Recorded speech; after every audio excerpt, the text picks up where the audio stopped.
Now that you've seen fieldwork in action, it's time to take a look at the next crucial step in the archaeological process, laboratory analysis. Welcome to the lab! This video will walk you through this fascinating and often overlooked side of archaeology, while exploring the important role it plays in gaining insights about artifacts and the people who used, created, and deposited them.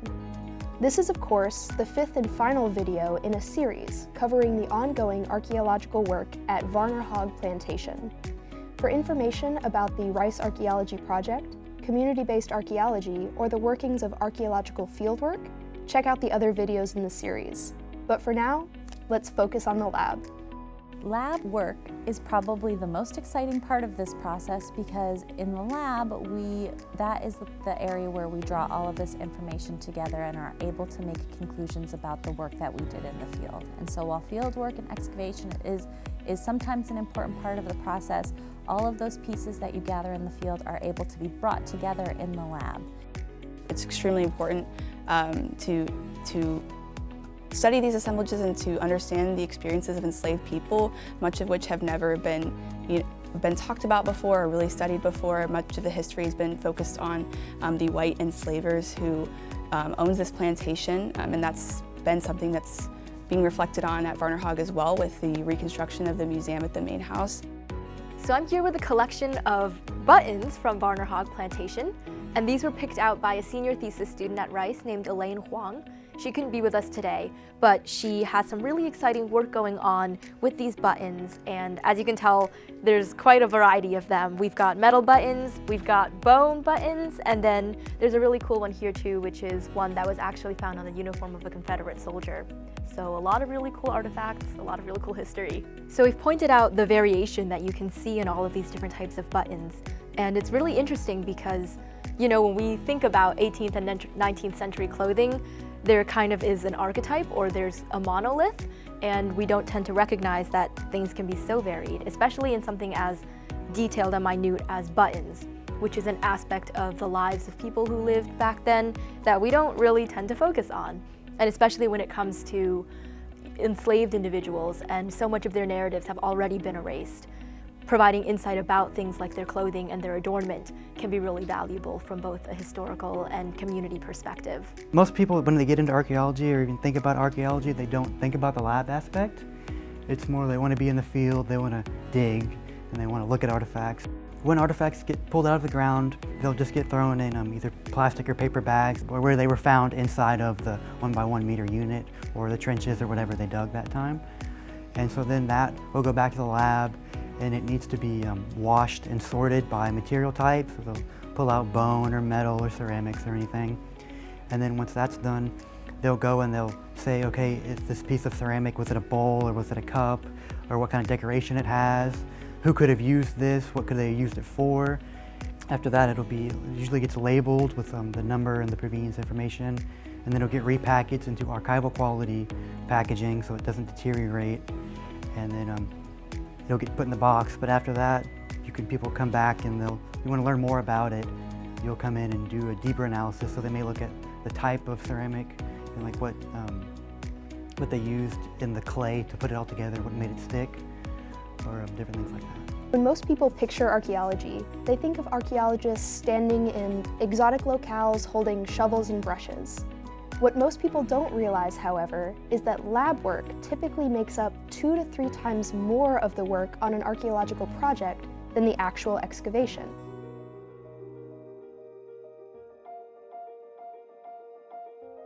I'm teaching a course called Zoroarcheology, which is the study of animal bones from archaeological sites to answer lots of different questions. We are interested in foodways, so what people were eating in the past, but not just what diet was like, but all of the aspects of our lives that surround food. So how was food prepared? How was it shared? What are the social implications of what we eat and how we eat it?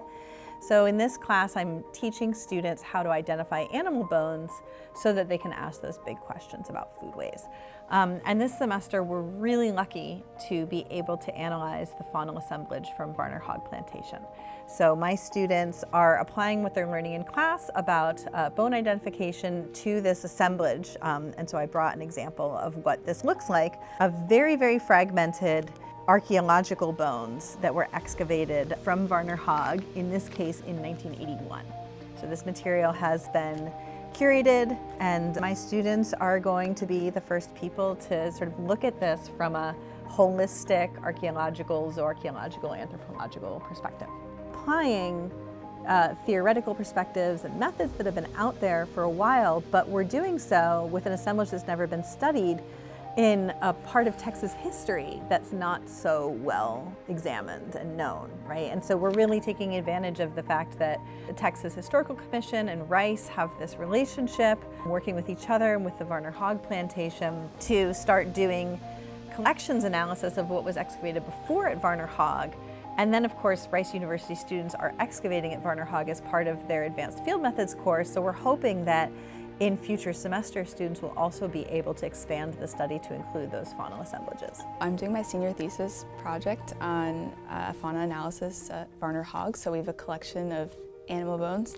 And this semester I've been trained in how to identify these bones to parts of the skeleton, and hopefully being able to make some conclusions about what kinds of animals were slaughtered and consumed at Varner-Hogg, and we're specifically interested in context of the slave quarters because much of that history hasn't really been brought to light. We've been spending the past few months getting trained by Dr. Prendergast in Zoroarcheological analysis and identification, and we're just in the very, very early stages of identifying bones to part and taxa, and we will continue to do that for the next few months, and then in the spring be able to actually bring together all of this data and analyze it in a way that allows us to draw conclusions about what was being eaten and potentially answer other research questions as well. I think this is a phalange. I don't know which one it is though, so I'd have to use the comparative collection again. So even if you weren't sure about the size, just based on morphology, you could match it to one or the other. Okay, so this is also a first phalanx? Okay. Exactly. Hopefully my goal in this project is to provide some foundational knowledge about the faunal assemblage at the site, and from there I know that other researchers will maybe be able to find this work useful for future projects that are analyzing foodways at Varner-Hogg.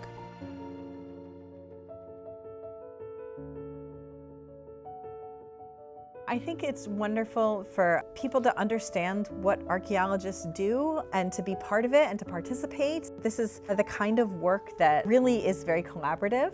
So I have students in my class who are working together and sharing ideas, and the best way to kind of arrive at what something is to talk about it and to share ideas. And so there's a lot of room for community participation in this analysis.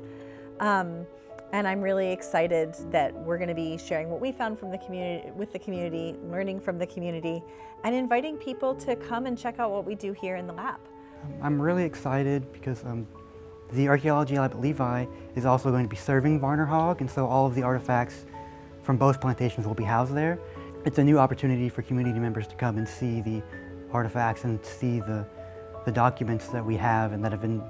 We've been telling people we've had these things, but they haven't been able to see them because they've been locked away in Austin. We actually have volunteer opportunities for anybody who would like to come out. They can actually come out and with our new site, Levi Jordan, we're going to have an archaeology lab where visitors can actually come in and basically be an archaeologist for a day. Rice will continue to be involved in parts of the public archaeology program on sort of varying levels, and one of those include working with our legacy collections both at Varner-Hogg and Levi Jordan Plantation, because one of the things that often happens in archaeology is that we collect a lot of materials, and sometimes we at the time are not asking the right questions about those artifacts that we have, and so as research changes and increases and new perspectives are brought to that material, those things can reveal different information that we can then use to add to our understanding of the site and the people who lived here. At the facility at Levi Jordan, one of the great things about that is there will be an area where people can come and look inside the lab. They can enter the lab if they want, so one of the ways that we're engaging the public is to remove that barrier to access so people can come in and ask questions and see actually what happens in the lab and sometimes participate in those processes as well. There's a lot of artifacts. There's over 600,000 from Levi Jordan, and then there's several thousand from Varner-Hogg. Some of them still need to be washed and cataloged and organized and reanalyzed because a lot of the analysis was done back in the 70s and 80s when they were pulled out. And so just having the community members come in and see, it doesn't just stop when we pull the artifacts out of the ground. There's still numerous years of work that needs to be done, and that they can get involved and just be able to see some of the behind-the-scenes aspects of it. Yeah, I mean, community involvement is essential. Involving descendant communities is a huge goal of the field. It's extremely important right now in archaeology. It always should have been, but especially now I think there's a lot of movement towards involving descendant communities because this is their history and it still affects them now, today. And that's something that I'm trying to be extremely conscious of in this project as well. This isn't my history, but it's something that I have the privilege of being a part of. And so I think if there are ways to involve the community in any capacity, and especially in telling these stories and reflecting on the impacts that these stories have on descendant communities today, that's extremely essential, not only to providing that justice to those communities, but also to enhancing the actual research that's being done, because those insights and experiences and perspectives are something that we can't gain without partnerships with communities that have been either involved in these projects before or living in that area now or have descended from the people that we're aiming to bring to light. At the Varner-Hogg Plantation, there's been a shift to telling the full story of the people that were working and that were living here, and throughout all of the different years of it being operational. So the name Varner-Hogg kind of starts with Martin Varner and the old 300 that came down, and then Hogg comes from the Hogg family, but it skips the Patton family and the plantation days, and then it skips the convict leasing days. And so they're trying to fill in the holes of the interpretation here and the history here so that visitors can have the full view of what has happened here. I think in the past, not all of the story was told, and there were members of the community that didn't feel welcome because their story was not being told here. As we say it on site, they didn't see the I in history. So moving forward, that's when we want to expand this narrative and tell a more inclusive story so those members of the community that were affected by this place can feel comfortable here and know that their whole truthful story is being told, and it's not being covered up because it's uncomfortable or anything like that. It's out there because we want to tell the good, the bad, and the beautiful and the ugly, all of it. There has been much work done in rediscovering and highlighting the narratives of enslaved individuals at VHP. However, there's still so much more work to be done as a community to provide a full aspect of what these enslaved individuals had to go through at Varner-Hogg Plantation. The goals of our new public archaeology program are really to get descendant communities and the local communities involved in the archaeology so they can see the artifacts that we've been telling them about for years. It's one thing when you can read in a report or see one artifact on display, but when you can walk into a room full of boxes and realize that this is the data and these are the facts, and we've been telling these facts one way, but the community members can also have their opinions and their own interpretations on artifacts. And so the good thing about an artifact is that it is the fact in the information. What we say about it is our opinions or what our educated guesses are.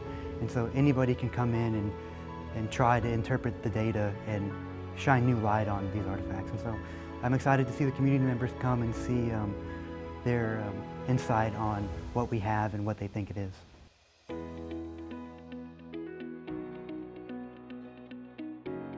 It is incredibly important to think about who tells history and whose history gets told. When I first got here, it's what I call hoop skirts and happiness. It was this glorified part of our history with little regard as to how all that took place and how this big house came to be and who built this big house and who built the wealth in this area. think in the past there have been pieces of the story that have been highlighted that maybe don't affect everybody in the community, and I think this place did affect everybody in the community, so we're here to expand the narrative and to make sure that the entire story is told based on our archival record and the facts that we have. Some of that history is dark and painful, but there's also positive stories that are left out of the talent, the creativity, the ingenuity of the individuals. By knowing the full story, you can honor the people that were here before you. How we tell these stories and how we present them to the public is very important. This historic site is reaching out to our local community and our schools within the area to say we want to help educate your children and expose them more to the endless possibilities that comes with American history. Because as Americans, we should be proud, but we should also be aware. If everybody can come and relate to the site for a different reason, I think it makes it a more positive experience. Heard the stories, I've read some books, but to actually be on a land and see the vastness of a plantation, to see where people may have been working at some point, it has brought me to a space where I am grateful for the ancestors that were able to make it through. I am appreciative for everybody that has fought to change the practices. Through the development of a public archaeology program, we hope to offer the opportunity for local people to engage in archaeology in any way that they want to. Actually getting out and getting that archaeology work done is very critical in telling the African American story. Our blood and sweat and tears were put into this land, and I want to say that the archaeology work that is being done is actually bringing it back. Community-based archaeology at Varner-Hogg looks like a decision-making process that is led by the community.